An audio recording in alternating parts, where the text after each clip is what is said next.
welcome to She Rides, the podcast where women cycling takes you. I'm Saar. Kristof, and today we're diving into the latest race results and hot topics in women's cycling. And we have a guest joining us to share her story. Let's get started. Ready? Hi everyone, and welcome to episode 42 of She Rides. Today we're a couple of hours after the finish of the third stage of the, basically Roubaix show in the Netherlands. Also known as the CMAC Ladies Tour. So we will talk a bit about that, but since there's not too much to say about the same winner 3 stages in a row, apart from how impressive it is, we also have an interesting guest with us today. Hi, Imogen. Hey, thanks for having me. Yeah, so maybe for people who don't know you yet, who is Imogen Wolf? Oh, it's a big question. I'm 19 years old. I'm a cyclist for Team Visma Lease bike, first year pro. And just enjoying riding my bike at the moment, racing and coming towards the end of my first season. Mm-hmm. Yeah, nice. How did you actually get into cycling? Was it like always a dream from when you were super young? Yeah, at least a lot younger than you are right now, or did it more like came unexpected? No, for sure, it's always been a dream. Both my parents are really into cycling. They actually met at the mountain bike club at university, so it's always been like a really big part of our lives, like going on holidays. And I started racing triathlon because my mum also raced triathlon, and then from there I just love cycling. So I'd say from maybe 11 or 12, I always knew I wanted to go pro. It was always like a really unrealistic dream though, like something you tell people and they're like, oh, yeah, okay. And when we get a real job. So I think the last year of junior is when I really realized it was possible. But cycling has always been a really, really big part of my life. Mm-hmm. Yeah, that's super nice to hear. So now here you are in the WorldTour Peloton already and still quite young. So another question, how would your teammates describe you both on and off the bike? I guess it depends which teammate you ask. I'd say I'm quite social. I'm quite chatty. I like to talk to people. I love to be outside, which is helpful when you have this job. I think a bit of a mix between introverted and extroverted, somewhere in the middle. And I'd like to think they'd say I'm a good teammate. Yeah, and once they get to know you, you become an extrovert. Exactly. I think it's the same for a lot of people. Yeah. We understand. Yeah. So then Imogen, you're actually part of that exciting new wave of young talent. We had Kat Ferguson coming into the show. Now we have you. So there's like a lot of young guns ready to kick ass in the WorldTour Peloton. So far, we're like nearing the end of your first like elite season. How has your pathway been from junior to world? Yeah, I mean, I think a lot of it is because the British scene and the British talent development is really good in our country. We're really lucky that they have a really clear pathway. And you mentioned Kat and also Erin and Karis. They're just a few other girls that are going WorldTour out of juniors. They were always really supportive. And we sort of did like the Nations Cup races and then got picked up from there. The big teams are now looking and shopping a bit there for the juniors. I mean, it's very different, the juniors versus the elites. But I think I enjoy elite racing much more. There's much more of like a team aspect and being able to like work together and the feeling to pull off a goal when you're like collaborating and making a plan and then pulling it off is like something else. I feel like it's been 6 months of just like constant learning, every race picking up something else and making stupid mistakes but being able to learn from them. And that's why it's pretty cool. I've got some really experienced teammates that can show me the ropes a bit. So I'm thankful for that. Yeah, stupid mistakes make the steepest learning curve. So that's good at your age, Imogen. Don't worry about it too much. Actually, talking about your learning curve, what has been the biggest learning curve in stepping up to international racing, actually? I would just say the level. Like in juniors, there's maybe 4 or 5 girls that can race for the win. And especially in, for example, the Tour, it feels like half the peloton can race for the win and everyone is so strong and there's such strength and depth and I think that has really been a big adaptation also with like the race tactics because so many girls can win. Leads the race is quite open and means that the teamwork aspect has such a bigger role to play. It's not just the one with the strongest legs that will win. So learning that and learning to stay a bit calm in the races I think would be the biggest learning curves. Yeah, quite understandably for a 19-year-old. And do you feel the support structures for young women in cycling are improving, or is there still a gap compared to the men's side? We are under impression that British cycling has a good pathway both for men and women, but how do you feel it? How do you see it internationally and in Great Britain? Yeah, I mean, I think I speak from quite a privileged position that I've been really lucky to be able to go from juniors straight to the World Tour, and that's happened largely because I've managed to have a junior career without injury. I've just been really lucky that I've developed relatively early, and so I can have these results. I think there's a lot of talk at the minute about the under 23 category that's a bit missing, and yeah, I feel like that is really the next step for the sport, having somewhere where under 23 girls can race properly, because at the minute all we have is L'Avenir and Worlds, and yeah, you can't build a calendar around those two races. But no, at British cycling, it's definitely a really good support structure. You know, from 14 years old, you're educated and you train with the best girls from around the country and on the track and on the road, and yeah, you race a lot. And I think just from getting that group of riders together, yeah, you learn from each other and you bring each other on so much faster than if you're all spread out in the country and you don't get to meet each other. So yeah, for sure that's had a big impact for me. Mm-hmm.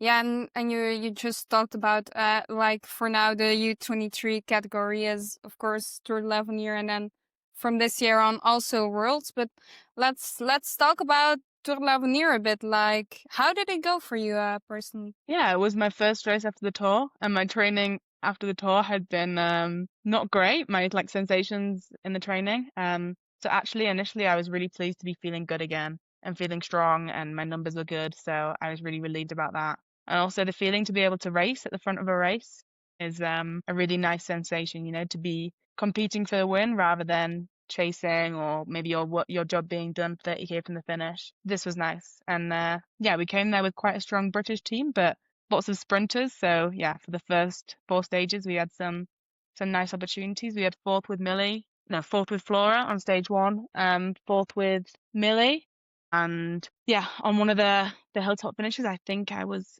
I can't remember off the top of my head, a top 10. So yeah, we worked well as a team, and it was quite a lot of learning. I mean, personally, I was sort of hoping for a podium or a result on one of those first four sprint stages, and that didn't quite happen. But yeah, the sensations were really good, and I just really enjoyed it. I love racing with the British team. We got on really well as a team, and it's really nice to be able to just race with lots of girls your own age, and Mm-hmm. we had a lot of fun. Yeah, that was actually something I was about to ask you. What is it like to actually race against people of your age only for like once a year? Yeah, I mean, it was nice. I really enjoyed it. As I said, it's nice to be able to race and compete for the win. It's a different dynamic. Like, I think the legs do a lot of talking because the positioning is much easier, and the hecticness of the race and the races in general were a lot easier just because there was less like depth in the peloton to make the race hard throughout. So then it was less attritional, and everyone was a bit fresher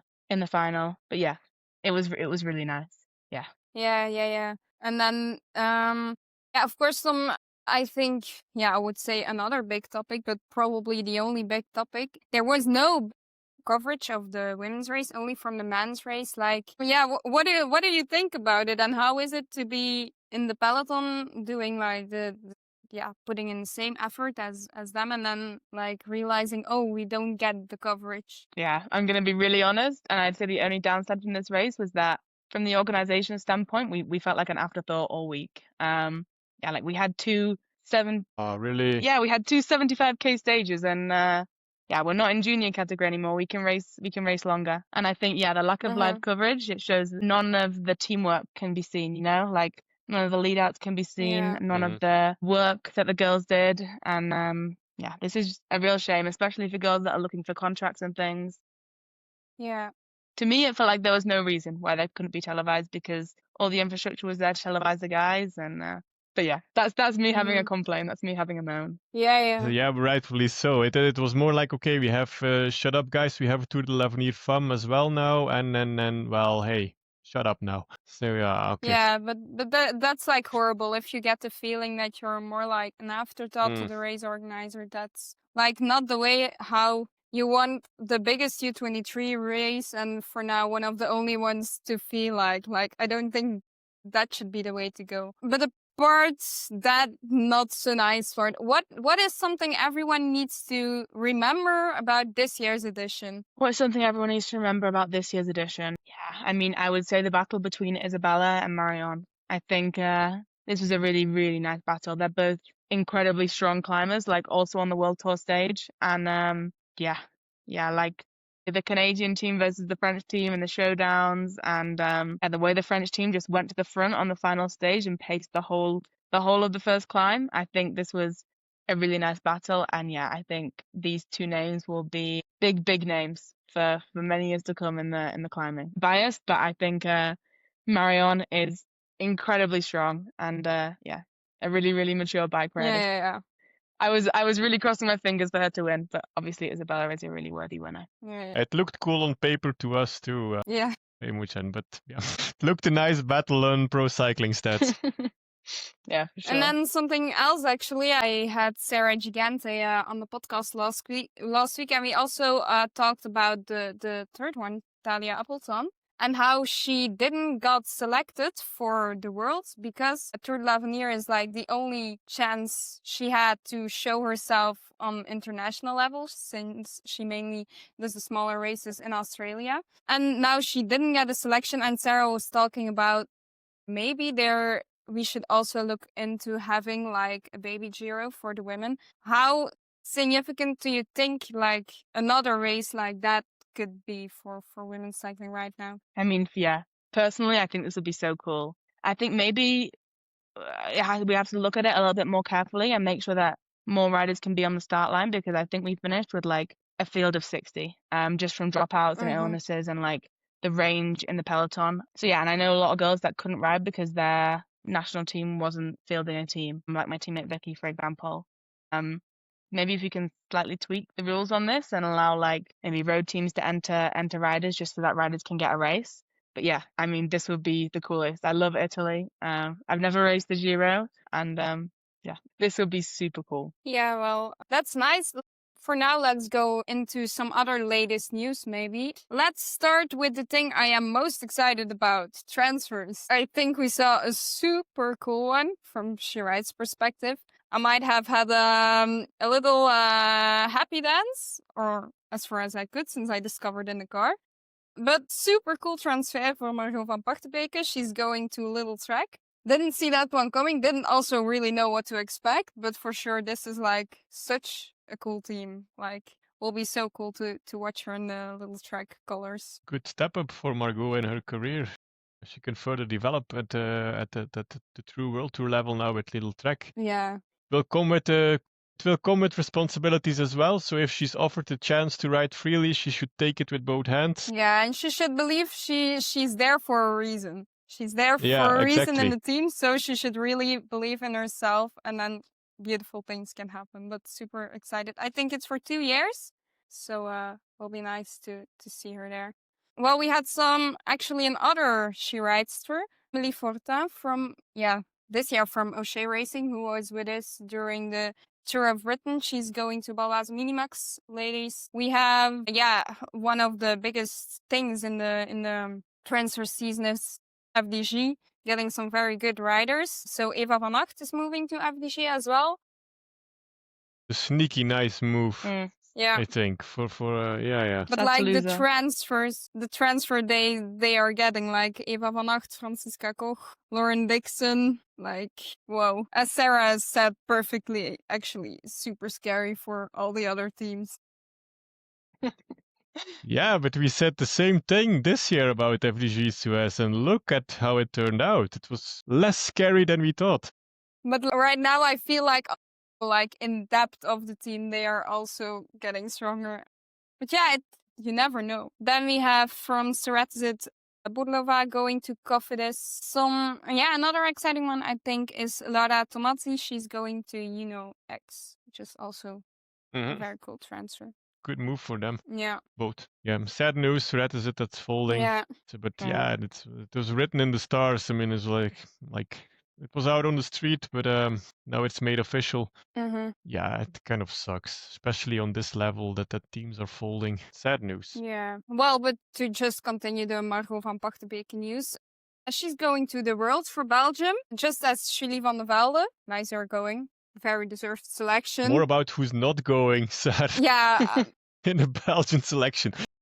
I did feel it coming. Like, to me, it wasn't really the biggest surprise. I've talked to some people and it felt rather obvious. Yeah, let's just hope. I hope, like, if it's at least like 1% less pressure that comes from the outside world and from herself on her, I feel like that could make a difference. So yeah, continue. Yeah. Sometimes the hardest decisions are the best ones, and I think this one was at this point really the best one she could make. And yeah, I think also it's something I say like 1,000 times in every episode, but I really don't think media sees what they do, or at least Belgian media realizes what they do to the biggest athletes of our country, because they can say, yeah, they are in that position and they need to deal with it, but let's at least try to be a little kinder, because a lot of them read all of it and it hurts them deeper than they would like to admit. So yeah. Yeah, besides some clickbait titles, it's not serving anyone. But No. yeah, clickbait rules the world these days, apparently. But actually, what was the weirdest thing for me, because yeah, I did see that one coming for a bit. Like, what the fuck do you mean that the national coach didn't let the riders know beforehand? Like, hi, I heard from Lotte, she's not going. Like, they only knew this when news got out on the press conference. That's like, I don't think that's the way to go. But because I think there are some riders in there who would have looked, would maybe not be going to Rwanda because it's far travel, and are maybe wondering right now, okay, what am I going to do there apart from losing the opportunity in some other races to show myself? Like, and this felt very much like saying, okay, now it's out there, you can pull out now, and otherwise the comments are for you. Like, this felt very off to me. Yeah, it's kind of strange decision as your spearhead, let that Lotte is from the Belgian selection, that she's not going, that she's withdrawing. I mean, at least inform the other invites beforehand that she's not gonna ride. Yeah. That's a bit weird, especially when you're just thrown under the bus like, hey, Lotte's not racing. It's like, what? Yeah. It doesn't come over as hyper professional, I think. No, and it feels a bit pushy also. It feels Yeah. like when I read this, and also like the way to say it is like so poorly. If you just go confident into that interview and you say like, yeah, I only heard it at the end of August. I'm like, yeah, okay, you still had a couple of days. And then it's like, they will be really shocked and sad about this. And then I'm like, yeah, of course they didn't know, right? Yeah. And it's different if, like, I don't know, Vollering isn't racing or something, because you still have Marianne Vos there. So that's like Lotte not racing. Like, I remember an interview of, for example, Gekira after the tour saying like, yeah, if Lotte's not going, I'm not too sure if I'm going, because what am I going to do there? So I think this is not something that is very appreciated. Yeah, but now they're going anyway, so it's a free ride for Margot van Pachtenbeke, Julie van der Velde, and Justine Hekire. Why not? Just go for it. You're there anyway. So race. Yeah, discussed with Sarah. Margot and Julie can go in the break, and if it doesn't work out, they are all gonna ride for Justine. That's the game plan. You have nothing. We discussed she rides is going in the break, and some of them can win, and otherwise it's Kim Lecour. I voluntarily agreed on that one. Yeah, they have nothing to lose now, so that's good. Imogen, what are your expectations for Rwanda, personally? Well, I mean, the course is like, I think it would just be super traditional. Like, there's so many of those like little climbs. Yeah, I mean, I would really like to be there in the final. That would be the coolest. Mm-hmm. And I think the course is suiting me. It's really hard, but yeah, no mountains, so this is good. Yeah, I think we get there with a strong British team. So yeah, also with Kat and Millie and Flores. Yeah, hopefully we can make something nice. Yeah, that's an okay-ish team to get at the start line. Yeah, whoa, that will be a very strong team. But I do have to give credit to Belgian cycling. Like, I won't break them down. completely because that's not me. They are sending a good team for the mixed relay. Like, I know it's not very popular, but I like it. Both Julie and Margot are starting, and then Marten Goossens also for the women, and then Victor Kampnaerts, Florian Vermeers, Jonathan Vervenne. So that's cool. But like then, if you see like the French team, it's like, yeah, okay, why even try? You have to For the try. women's side is Kerbao, Labouze, and Skiban. It depends on who from the men's side is interested, but that's like, yeah. Maybe they're not all in. It can Oh. happen with a mixed relay that the mind is set on the individual race or on the TT. So But it's a cool who knows? mindset to just send some of the best riders there. Like, it's a cool thing to do. That they even want to ride it, because that's often the case as well. It's like, mixed relay, nah. And for Coup bias, Saar, and for podcast bias, we have Sigrid Haugset as one of the 2 women selected to I think represent I Norway on mentioned that the already road race. in the Yeah. podcast with Valerie de Mee, but it's cool. Well, once more then. Yeah, it's super cool. Like, that's a deserved selection. Yeah, she had a good season, so nice reward. We also had today the first stage of Tuscany, and it was a 5-kilometer team time trial, so not something you see very often, and it was won by the Levallois Continental team, and it was UAE development team on 2, and then it was a club team on 3. So yeah, it's a 2.2. Yeah. So yeah, interesting to keep an eye on, I would say. And then, In the live yeah, team the biggest is race. my teammate from juniors, Erin. So she's still 18. So this is cool. She's already got a win to her name. Oh yeah, Still a that's junior. nice. Nice. That's super Then we'll nice. keep an eye on that. Sure, yeah. Well, so then over to the Lorena Wiebe show. I said in the Netherlands, but the first stage was actually in Belgium, in Leuven. That one was just a plain bunch sprint. It was Wiebes before Balsamo, Copponi. Yeah, not much to say about that. Podcast, Cat Ferguson on 10. That's good. Yep, we need to invite more sprinters, Yeah. because all the sprint stage, you're like, nah, we don't have guests to the top 10. Shit. Yeah, but it's true. Like, the last couple of times it has been a lot like pure climbers, and it's nice when it's climbing, but it stays at the climbs. You should just invite Lorena Wiebes and then we're all set. That's okay. Every single week spring win. Exactly. So, well, yeah, second stage, Lorena Wiebes, but that one was with echelons. So that one was a bit more exciting. But yeah, she had like 3 other teammates with her. So it was exciting and right not at the exciting. moment you think, you're like, echelon action, and then you see like pulling at the front is the European Champions jerseys. Like, no, that's not supposed to happen. We want to make this an exciting race, but and it's not even incredible. something against Lorena. It's just if she's there, like no. she's gonna win, and it's like, okay, this is exciting, but also it is not exciting because even if she spent the whole day in the first echelon riding, and the peloton gets her back, okay, maybe she will struggle a little bit, but probably she will still win. So yeah. Yeah, she's so strong. You could see it in the first stage in Leuven as well. It's probably the most selective stage from parkour type, and she was even pulling on all the small hills. So it's like, yeah, okay. Yeah. Never mind then. She's just too strong in this type of races anyway. Well, it was Copponi on 3 and Copponi on 2 and Chest Trap on 3.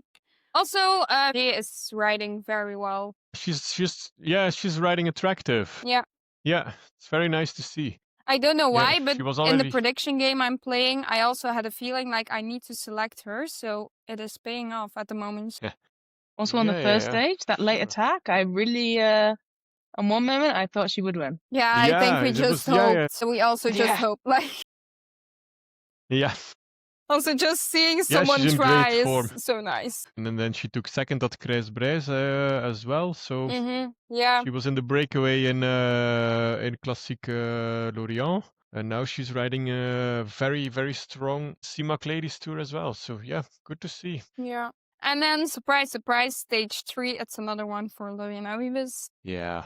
It was again echelons. I didn't watch it. I just watched the final, okay? But then it was Megan Jestrap on 2 and Amalie Diederiksen on 3 and Cat Ferguson on 7. So our only Nice thing about sprinter one. CIMAC Ladies Tour, Saar, Yeah. it's long stages, so it's not like that shitty like we do 90K. Mhm. No, this is World Tour. This is like give them 160K. They can handle it. That's nice to see. Yeah, true. So yeah, we have a couple of stages left. Don't think like with the bonies like anyone will be able to do something about Weebus. Maybe the only chance is like if a teammate, I don't know if is there still someone close in GC. If another teammate from SD Works goes in the attack with someone else, that's possibly the only thing that could happen, but yeah. Marcus at 146, but yeah, long shot. Yeah, so we could do a prediction, but 1/5 then, and maybe it will be a bit interesting. I can start. I tried about being different, but yeah, I just don't see it happening at all. So Lorena Wiebes on 1, and then podcast Cat Ferguson on 5, and on 10 Zoe Buckstedt. I just mixed it up, Saar. I have 1, obviously, Lorena Wiebes. And then on 5 I had Buckstedt, and on 10 I had Cat Ferguson, just because of the team. Okay, I'm gonna go 1, Lorena. It's boring. 5, I'm gonna go for Margot, just because she's so consistent. I think, yeah, for sure she has to win a race soon. She's so close so many times. And then yeah, I have to say 10 is Cat, otherwise she'll send me a message and she'll be angry. But no, and I think probably Zoe will win the TT is my prediction, I think. Yeah. Keeping everyone happy. But it's good. We love the bias. Yes. Oh, she has quite a good time trial as well. Yeah? Yeah, you know that, right? Yeah. Yeah, she finished 6th in Balwaze Ladies Tour and 6th in the prologue. Okay, interesting. Yeah. Lots of watts. Yeah. So anything else to recap? Yeah. I need to add sad news. Miki Dox Okay. has a concussion. Was it yesterday or the day before? I don't know. She crashed and she didn't feel too good. So she said, we'll see in the morning if I can start. And then news came out that she is suffering from a concussion. So that's a sad way to, I don't know, end her season. But at least, yeah, she won't be able to ride anytime soon. So that's sad for Miki. Yeah, speedy recovery, Miki. That's it, Saar, for I think so. the news of the week. The little wrap. Okay, let's get back to our guest then. Imogen, what's been the hardest challenge so far in balancing school life and elite level cycling for you? Well, I don't think it's all so easy to manage. I mean, I don't do school anymore, so that has been a tip to make it. Okay, yeah. That in the helps UK, a lot. Our last year of A levels. Yeah. Our last year of like our big exams coincide with the final year of juniors. So this was a really difficult year. Yeah, just lots of time management, lots of planning, lots of working in the plane, and some short nights, not so much sleep. But yeah, I knew it would only be for 6 months maximum, and then it will be finished. Yeah. Also, it was a non-negotiable for my parents to finish school with some good grades. So yeah, it was just something I had to do. Yeah, you know, you never know what happens during a career. That's good thought from your parents. Okay, but now it's easier to manage then without school now in the way you can fully focus on cycling. Yeah, but I think I have to be a bit careful. My brain does not completely go to mush. So I tried to learn a little bit of Dutch. It goes quite slowly. Yeah, I have my notepad next to me full of all the grammar and wow, it's so confusing. But yeah, at least this way I don't lose all the brain cells. Yeah, buckle up. Yeah. Oh, I bet you can swear already. I'm not quite on this level yet. Yeah, for sure. Just have to be able to speak a bit. Is there any setback or tough race that ended up teaching you more than a victory would have this season? Yeah, this is the thing you pick up when in a team quite quickly. I think maybe Worlds last year as a junior. Yeah, I came in my best ever form, and still I think it was my best ever shape to this day. And just being too overexcited and yeah, just not being calm enough. I made some stupid mistakes and lost the chance for a real result. Yeah, that was a big learning curve, just to try and approach the races in a bit of like more of a calmer and a measured way. If you speak to my DS or my coach, they will tell you it's definitely life still lesson. And it will a come work by in getting progress. older. No worries about But that. the last few months have been a lot better. And how do you more stay actually level-headed, mentally less strong easily when the excited. results don't go Yeah, I would your say that was way, quite a big or learning especially curve. in a 19-year-old that's been dropped in the World Tour peloton? I can imagine that's not always easy to cope with mentally. Yeah, I think especially this year is, it seems weird to say, but probably the first time I've been dropped. And on the mountain stages and things, when you just watch them ride off and you're doing your best ever numbers, and it's like, whoa, this is another level. But then I think just focusing, it's cliche, but just focusing a bit on the processes. Yeah, if I'm training well, I'm eating well, I'm recovering well. Yeah, I'm doing all I can. And it's been nice this year actually because I've seen a lot of progress in the races that suit me. Yeah, it's nice to be able to focus on this. And always in a stage race, there is stages that suit you Yeah, better. So that's these true. are really motivating and Then you're encouraging. pushing your And then PBs and your when the watts mountains come and up it's the slightly more mountain, and then you're demoralizing, you getting always have dropped, and something you're to thinking reflect like, on. "Come And on, girls." unless you're a top of the top, you can't be good at everything. So yeah, a learning. Yeah, it was, I think, I can't remember which stage, but one of the stages of the tour, I did my best ever 20-minute Yeah. power for 30 minutes and I got dropped. It And would I be was like, fun, they said. this is another level. These girls are so strong. But it's inspiring in a way just to see how, Now, general, how so high the far your level is and how season, high the ceiling is. It's, how would you rate it from cool in on a a way, scale from painful 1 in to 10 another. so Yeah. far? Yeah, exactly. I would say 7. I mean, there's always room for improvement, but for sure my level this year has been a lot higher than I expected compared to the pros, and especially my classics was really cool. I got some good results there and was able to contribute a lot to the team. And I mean, to get to go to the tour and race on a Tour de France winning team is something beyond my wildest dreams. Yeah. And the I thing you're think this will most still proud be one of of the this coolest season? weeks of my life ever. So yeah, there's been so many surreal moments, and I feel I've made lots of progress. So yeah, which is nice. I would maybe say my role in the sprints in the Vuelta. I would say maybe say my lead outs there. We had quite a good flow with all the girls in the Yeah, team, I and can imagine. there was some cool stages And where then I got to the do some favorite good lead race you've outs. ridden And until now, yeah, it's a really in nice your feeling first when year at the it's World Mariana Tour. in this case wins, and you feel like you were really able to contribute. And yeah, this is really cool. How one? This is so easy. This is without a doubt Roubaix. Yeah, it's always been such a special race for me. Like ever since Lizzie Dagenham won the first edition, she's a British rider, and I was sort of into cycling at this point. Yeah, this was really the moment where I fell in love with the sport, and so to do it this year was insane. And for Pauline to Wants to win was like ride cobbles on mind blown. purpose. I'm So looking yeah, forward I to mean, it. I I still don't really, get really it. want to go back next year. So just the cobbles and the crowds and the velodrome and Like everything cyclist is is a just different breed. the coolest. Yeah. And then is there? Have you been like, Not in or have you training, only had in the a races. moment this season in your first season out of the juniors, Imogen, where you really thought like, okay, I actually belong here on this this World Tour level? Did you have like an aha moment, like, yeah, I'm here. This is my place, or did you just ride into it and was like, bah, just go with the flow? I think maybe it was actually one of my first races of the season at Vuelta Extremadura when I won the final stage, and the girls had done such good teamwork for me. It was my first time ever like being the leader of a team, and yeah, to finish that off and win, I was like, whoa, like this is what it's all about. Like to feel like you've rewarded them for that hard I can work, and just to imagine. feel everything Yeah, you took it like click a into boss. place. And like I was looking to my right and I was sprinting against Ellen van Dijk, and it was like, And is this is there quite one cool. thing you wish you'd known Yeah, that was before such a when big you confidence started boost to racing go into the rest of the professionally? season. Yeah, I would say when they say drop back for bottles, they don't mean literally drop back for bottles. They mean wait at the back of the bunch for the car to come to you. On my first pro race, I was like going back through the convoy and searching for the car, and my DS was like, wait at the back, wait at the back.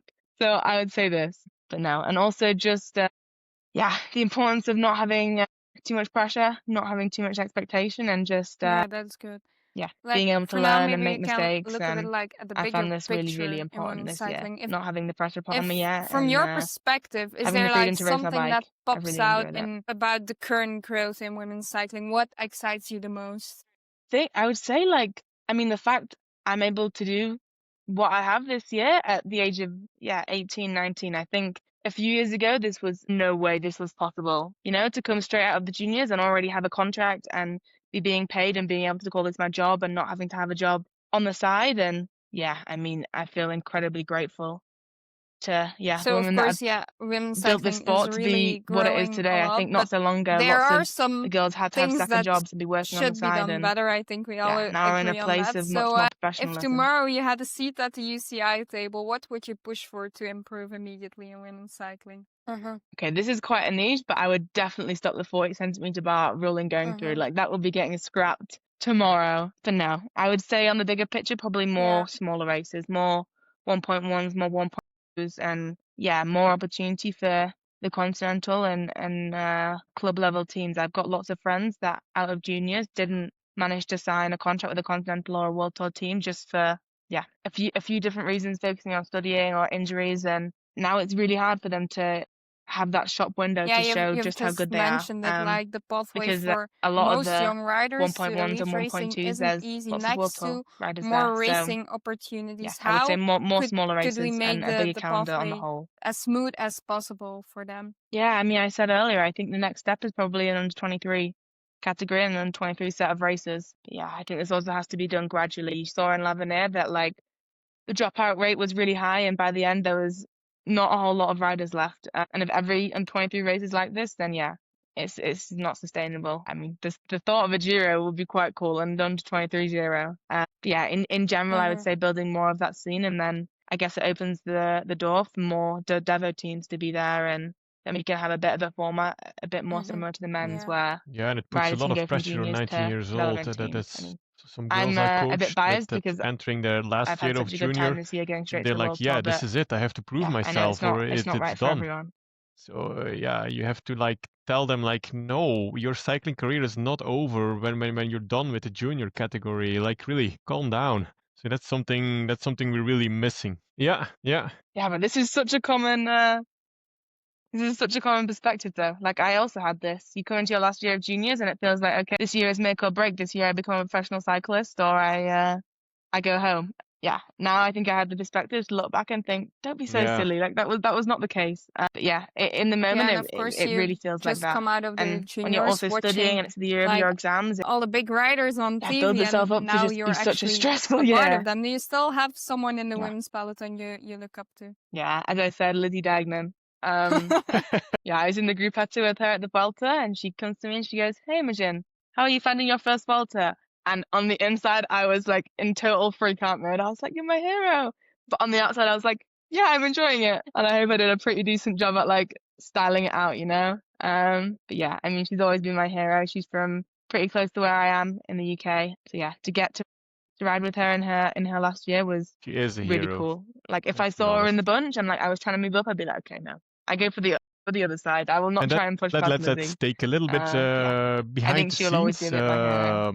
What does a typical training block look like for you, if people ever wonder? Yeah, I mean, I think it changes a lot. And my training has changed a lot this year from juniors to elites. I sort of assumed that as soon as I became a pro, I would be doing these huge hours and 7-hour rides, and yeah, it's something like that all. I think my coaches are quite strategic. They don't want to burn me out. So yeah, the hours have actually not been crazy. I would say we try to do like maybe 2 more VO2 work than threshold work, just because of also the type of rider I am. And my coach loves double days, so he loves like a VO2 session in the morning and maybe some fat max in the afternoon.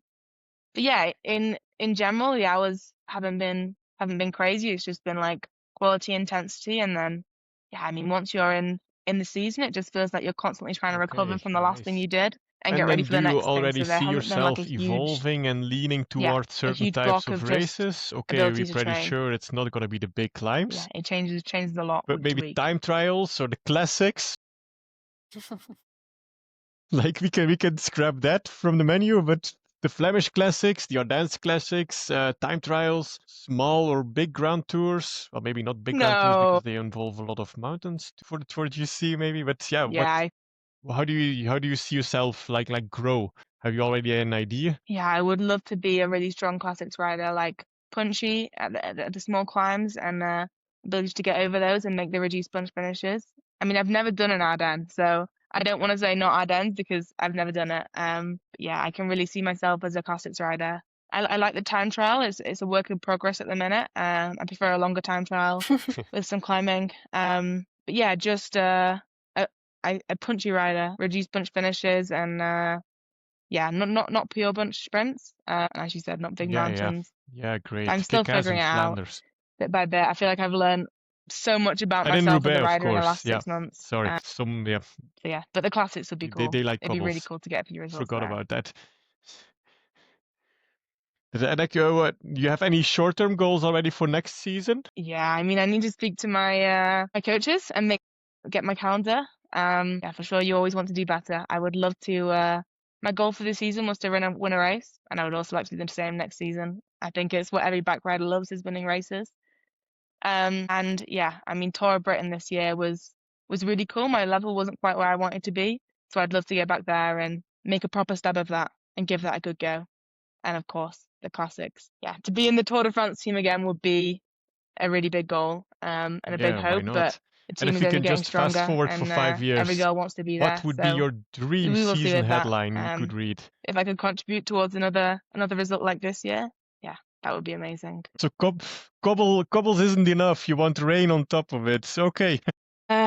Imogen Wolf wins rainy Roubaix. That would be a cool headline. Yeah, for us fans, it's the best edition, a rainy Roubaix. Yeah, for sure. I'm a rainy Roubaix, For so us fans probably I watching do one, and then TV. I'm like never again. Yeah, but as a watching on fan TV, to watch, yeah. it's just Yeah. so epic. So Please epic. speak Good for addition, Saar. yourself.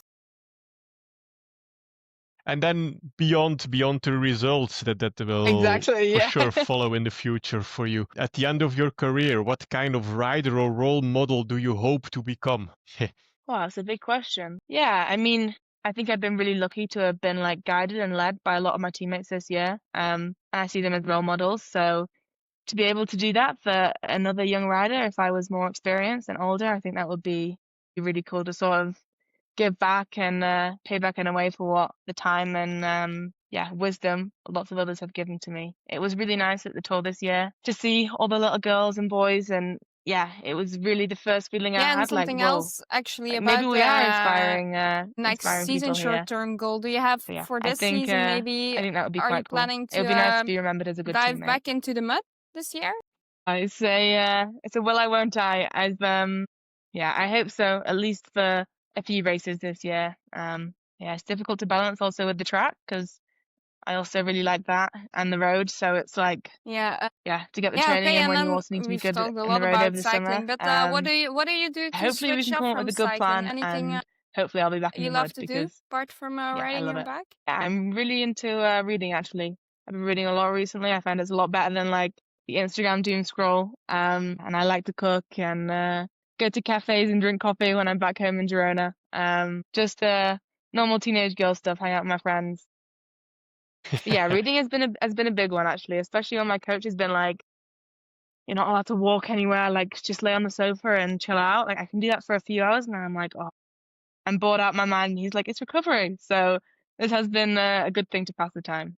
If there wasn't cycling, is there another path you could see yourself following? Yeah, I think I'd probably be at university. I applied for chemical engineering and I just keep deferring the place. So maybe one day I will end up actually doing the course. But yeah, I think if I wasn't a cyclist, I think I would enjoy university life. I really like socializing and going out when I'm not in the cycling season. So yeah, probably at university. Apart from the perfect Instagram posts of coffee rides. Yeah, I would say it's that. Like, it's been a big thing this year, learning how to recover and actually like taking the time to just lay down and like nap and like sit on the sofa and not being allowed to walk around and go into town and things like this. This has been quite a big adaptation, but you learn it quite quickly also if you have a really hard session the next day and your legs are a bit shaky. So yeah, I would say just how lazy we have to be. It's an adjustment. Well, actually, I think we've wrapped up our questions, and I think we want to thank you for You're just my coach. being here. We hope you can finish off your year in a good way. We hope to see you in Rwanda, and then just lots of good luck for the future, I would say. From now on, you will read the She Writes shoutouts when you have a result or do something crazy. We hype You're in the everyone loop. up. Like once you've been Thanks here, for there's having no me. way It was back. really nice to chat. Nah, but we're we are. not the hardest crowd. We're like we're very positive, so we don't need the That's good biggest news. I'm happy results about to be that. excited. Now I have to get some results worth shouting out. Well, okay, so I think that's a wrap for episode 42 of She Rides. Thanks for joining us. I hope you enjoyed the ride. Absolutely, women's cycling is packed with action, and we're here to bring you every twist and turn. Be sure to subscribe on Spotify, Amazon Music, Apple Podcasts, or YouTube so you don't miss upcoming episodes. And if you like today's show, a rating, like, or comment really helps us reach more listeners. Follow us on Blue Sky and Instagram for behind-the-scenes updates, our hashtag Guess the Guest Game, and more. Thanks to Imogen for joining us today, and don't hesitate to share your questions or topics you'd like us to cover. Stay tuned for more exciting guests and join our prediction competition. Tag She Rides podcast on Blue Sky to show off your knowledge, and She Rides is powered by Kariam Endurance Coaching. Thanks for listening to She Rides, the podcast where women's cycling takes the lead. Keep watching the fun. I will catch you in the next one. Bye-bye. Bye-bye.